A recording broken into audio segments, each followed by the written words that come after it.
நமஸ்தே. இப்போ நம்ம பரீட்சை புக்கில் இருக்கிற படத்தை பார்த்து அதை பற்றி 2 வாக்கியங்கள் எழுதவும்.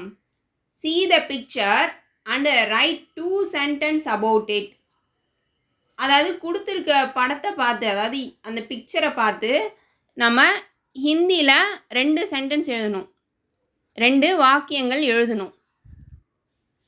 लड़का बिल्ली को देखता है, बिल्ली लड़के को देखती है, नरेन बड़ा लड़का है, वह कॉलेज में पढ़ता है, ललिता बड़ी लड़की है, वह कॉलेज में पढ़ती है. இந்த ஃபுல் வீடியோக்கான லிங்க்கை டிஸ்கிரிப்ஷனில் போட்டிருக்கேன், அதை பார்த்துக்கோங்க. அதில் தமிழ் அண்ட் இங்கிலீஷில் எக்ஸ்பிளைன் பண்ணியிருப்பேன், உங்களுக்கு நல்லா புரியும். எழுத படிக்க அப்போ தான் உங்களுக்கு நல்லா புரியும்.